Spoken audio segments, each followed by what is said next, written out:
Hello and welcome to another episode of Comfortably Dressed Radical Feminist Reading Hour. Today we're reading another essay by Jo Freeman, Trashing the Dark Side of Sisterhood. I already gave Jo Reen's background in The Tyranny of Structurelessness, so I don't have much of an introduction to give this. I assume most women have witnessed some kind of trashing in feminist circles, as the points of contention in radical feminism are many and the fault lines everywhere. This essay gives an interesting historical perspective on feminist infighting. It's definitely worth a listen. I'm not entirely sure that this essay captures exactly what happens online very well or in contemporary times, or even provides many ideas for how to get relief from trashing, except a very key sentence that says, "I gave the movement the right to judge me because I trusted it, and when it judged me worthless, I accepted that judgment." So, unpopular Karen opinion, but maybe the best thing you can do is just not care too much. 'Cause with feminists like these, who needs enemies? Trashing, the Dark Side of Sisterhood. It's been a long time since I was trashed. I was one of the first in the country, perhaps the first in Chicago, to have my character, my commitment, and my very self attacked in such a way by movement women that it left me torn in little pieces and unable to function. It took me years to recover, and even today the wounds have not entirely healed. Thus, I hang around the fringes of the movement, feeding off it because I need it, but too fearful to plunge once more into its mist. I don't even know what I'm afraid of. I keep telling myself there's no reason why it should happen again, if I am cautious.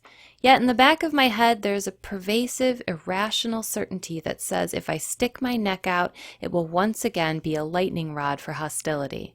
For years I've written this spiel in my head, usually as a speech for a variety of imaginary movement audiences, but I have never thought to express myself on it publicly because I have been a firm believer in not washing the movement's dirty linen in public. I am beginning to change my mind.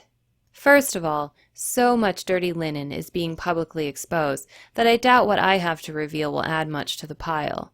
To those women who have been active in the movement, it is not even a revelation. Second, I have been watching for years with increasing dismay as the movement consciously destroys anyone within it who stands out in any way. I had long hoped that this self-destructive tendency would wither away with time and experience. Thus, I sympathized with, supported, but did not speak out about the many women whose talents have been lost to the movement because their attempts to use them have been met with hostility. Conversations with friends in Boston, Los Angeles, and Berkeley who have been trashed as recently as 1975 have convinced me that the movement has not learned from its unexamined experience. Instead, trashing has reached epidemic proportions. Perhaps taking it out of the closet will clear the air. What is trashing? This colloquial term that expresses so much yet explains so little. It is not disagreement, it is not conflict, it is not opposition. These are perfectly ordinary phenomena which, when engaged in mutually, honestly, and not excessively, are necessary to keep an organism or organization healthy and active. Trashing is a particularly vicious form of character assassination which amounts to psychological rape. It is manipulative, dishonest, and excessive. It is occasionally disguised by the rhetoric of honest conflict or covered up by denying that any disapproval exists at all. But it is not done to expose disagreements or resolve differences. It is done to disparage and destroy. The means vary. Trashing can be done privately or in a group situation, to one's face or behind one's back, through ostracism or open denunciation. The trasher may give you false reports of what horrible things others think of you, tell your friends false stories of what you think of them, interpret whatever you say or do in the most negative light, project unrealistic expectations on you so that when you fail to meet them, you become a legitimate target for anger, deny your perceptions of reality, or pretend you don't exist at all. Trashing may even be thinly veiled by the newest group techniques of criticism or self-criticism, mediation, and therapy. Whatever methods are used, trashing involves a violation of one's integrity, a declaration of one's worthlessness, and an impugning of one's motives. In effect, what is attacked is not one's actions, one's ideas, but one's self. This attack is accomplished by making you feel that your very existence is inimical to the movement and that nothing can change this short of ceasing to exist. These feelings are reinforced when you are isolated from your friends, as they become convinced that their association with you is similarly inimical to the movement and to themselves. Any support of you will taint them. Eventually, all your colleagues join in a chorus of condemnation, which cannot be silenced, and you are reduced to a mere parody of your previous self.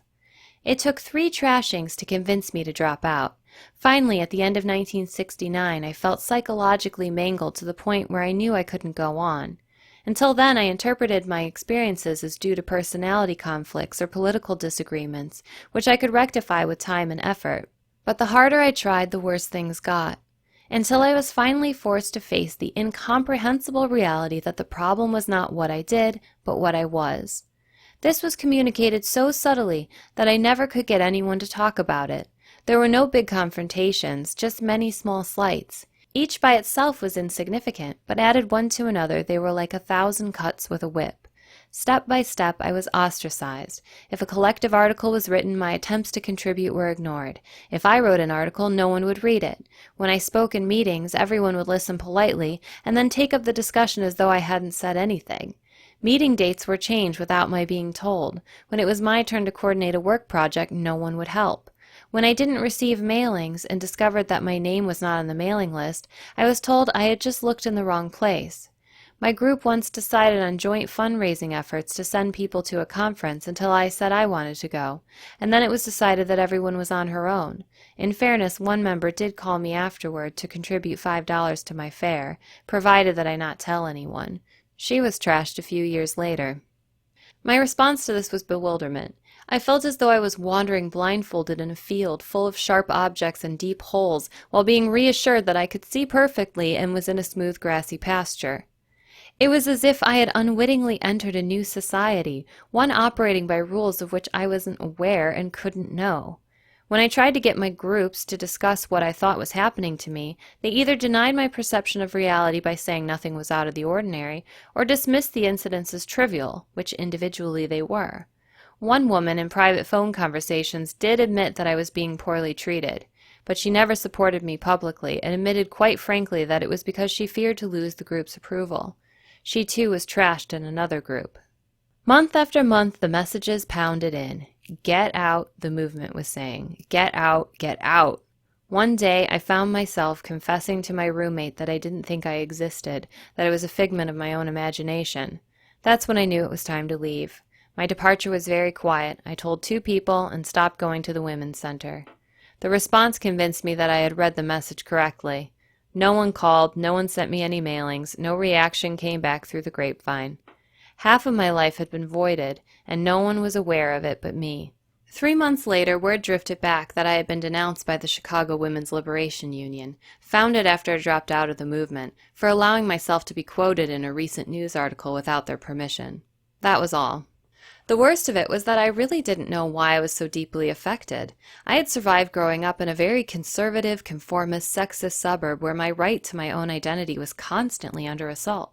The need to defend my right to be myself made me tougher, not tattered. My thickening skin was further annealed by my experiences in other political organizations and movements, where I learned the use of rhetoric and argument as weapons in political struggle, and how to spot personality conflicts masquerading as political ones. Such conflicts were usually articulated impersonally, as attacks on one's ideas, and while they may not have been productive, they were not as destructive as those that I later saw in the feminist movement. One can rethink one's ideas as a result of their being attacked. It's much harder to rethink one's personality. Character assassination was occasionally used, but it was not considered legitimate, and thus was limited in both extent and effectiveness. As people's actions counted more than their personalities, such attacks would not so readily result in isolation. When they were employed, they only rarely got under one's skin. But the feminist movement got under mine. For the first time in my life, I found myself believing all the horrible things people said about me. When I was treated like shit, I interpreted it to mean that I was shit. My reaction unnerved me as much as my experience. Having survived so much unscathed, why should I now succumb? The answer took me years to arrive at. It is a personally painful one because it admits of a vulnerability I thought I had escaped. I had survived my youth because I had never given anyone or any group the right to judge me. That right I had reserved to myself. But the movement seduced me by its sweet promise of sisterhood.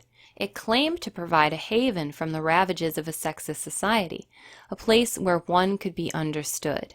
It was my very need for feminism and feminists that made me vulnerable. I gave the movement the right to judge me because I trusted it, and when it judged me worthless, I accepted that judgment. For at least 6 months, I lived in a kind of numb despair, completely internalizing my failure as a personal one. In June 1970, I found myself in New York, coincidentally with several feminists from 4 different cities. We gathered one night for a general discussion on the state of the movement, and instead found ourselves discussing what had happened to us. We had 2 things in common. All of us had movement-wide reputations, and all had been trashed. Anselma Del Olio read us a speech on divisiveness and self-destruction in the women's movement she had recently given at the Congress to Unite Women as a result of her own trashing. She said, "I learned years ago that women had always been divided against one another, self-destructive and filled with impotent rage. I thought the movement would change all that. I never dreamed that I would see the day when this rage, masquerading as a pseudo-egalitarian radicalism, would be used within the movement to strike down sisters singled out. I am referring to the personal attacks, both overt and insidious, to which women in the movement who had painfully managed any degree of achievement have been subjected. These attacks take different forms. The most common and pervasive is character assassination, the attempt to undermine and destroy belief in the integrity of the individual under attack. Another form is the purge. The ultimate tactic is to isolate her. And who do they attack? Generally 2 categories. Achievement or accomplishment of any kind would seem to be the worst crime. Do anything that every other woman secretly or otherwise feels she could do just as well, and you're in for it. If then you are assertive, have what is generally described as a forceful personality, if you do not fit the conventional stereotype of a feminine woman, it's all over. If you are in the first category, an achiever, you are immediately labeled a thrill-seeking opportunist, a ruthless mercenary, out to make her fame and fortune over the dead bodies of selfless sisters who have buried their abilities and sacrificed their ambitions for the greater glory of feminism. Productivity seems to be the major crime. But if you have the misfortune of being outspoken and articulate, you are also accused of being power-mad, elitist, fascist, and finally, the worst epithet of all, a male identifier. Ah! As I listened to her, a great feeling of relief washed over me. It was my experience she was describing. If I was crazy, I wasn't the only one. Our talk continued late into the evening. When we left, we sardonically dubbed ourselves the feminist refugees and agreed to meet sometime again. We never did. Instead, we each slipped back into our own isolation and dealt with the problem only on a personal level. The result was that most of the women at that meeting dropped out as I had done. 2 ended up in the hospital with nervous breakdowns. Although all remain dedicated feminists, none have really contributed their talents to the movement as they might have. Though we never met again, our numbers grew as the disease of self-destructiveness slowly engulfed the movement. Over the years, I have talked with many women who have been trashed. Like a cancer, the attack spreads from those who had reputations to those who were merely strong, from those who were active to those who merely had ideas, from those who stood out as individuals to those who failed to conform rapidly enough to the twists and turns of the changing line. With each new story, my conviction grew that trashing was not an individual problem brought on by the individual actions, nor was it a result of political conflicts between those of differing ideas. It was a social disease. The disease had been ignored so long because it frequently masked under the rhetoric of sisterhood.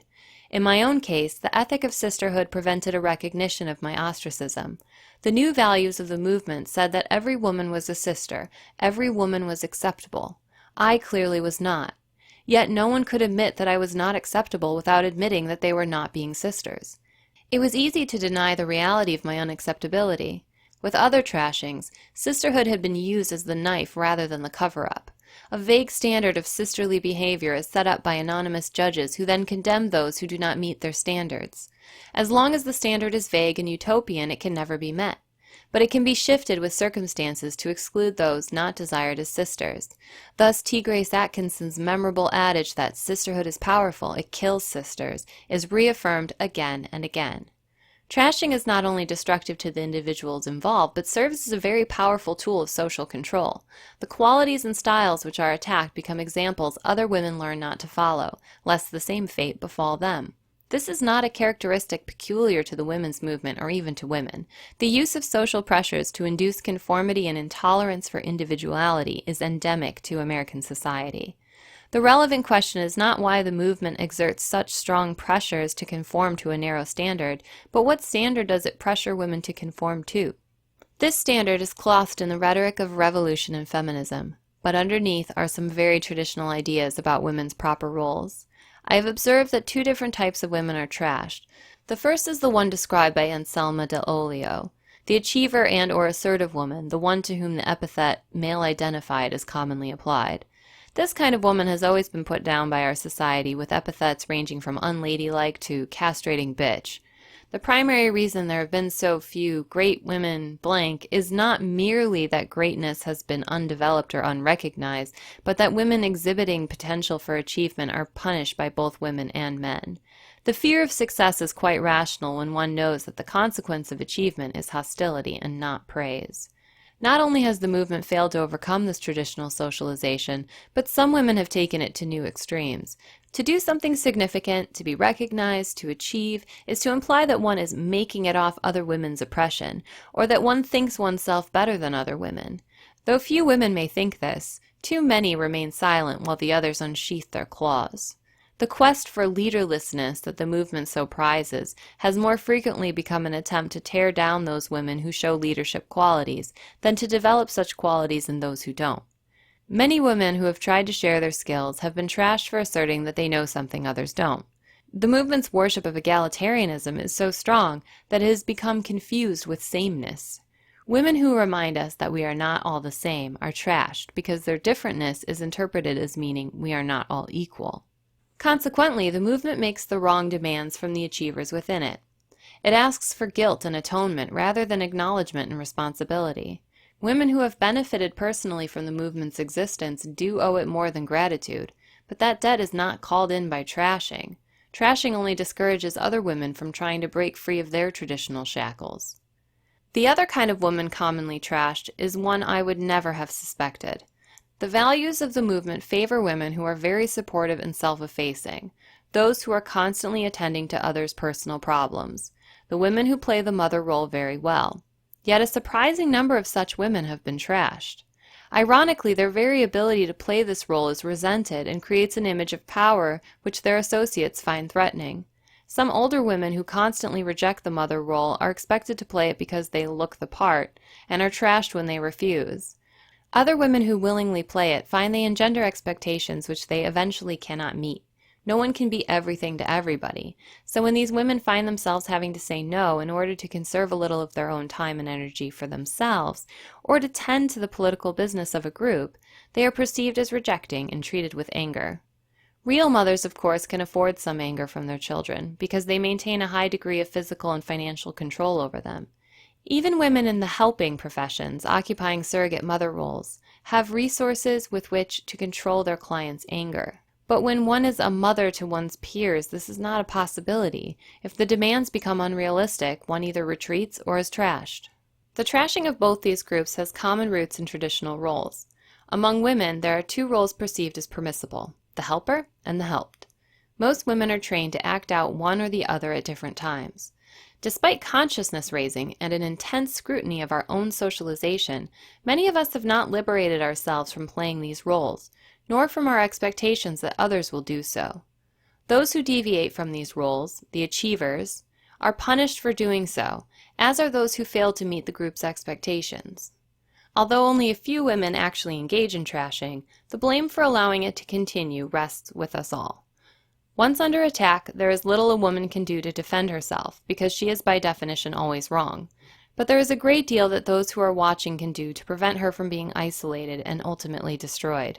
Trashing only works well when its victims are alone, because the essence of trashing is to isolate a person and attribute a group's problems to her. Support from others cracks this facade and deprives the trashers of their audience.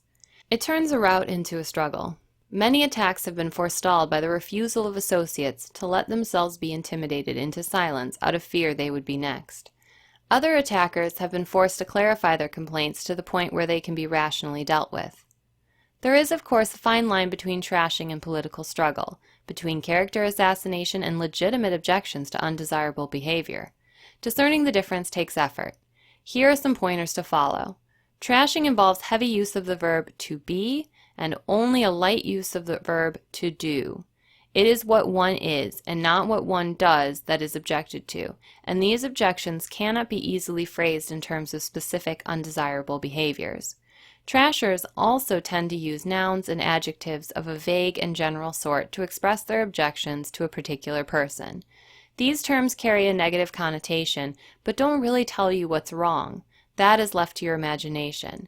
Those being trashed can do nothing right, because they are bad, their motives are bad, and hence their actions are always bad. There is no making up for past mistakes, because these are perceived as symptoms and not mistakes. The acid test, however, comes when one tries to defend a person under attack, especially when she's not there. If such a defense is taken seriously and some concern expressed for hearing all sides and gathering all evidence, trashing is probably not occurring.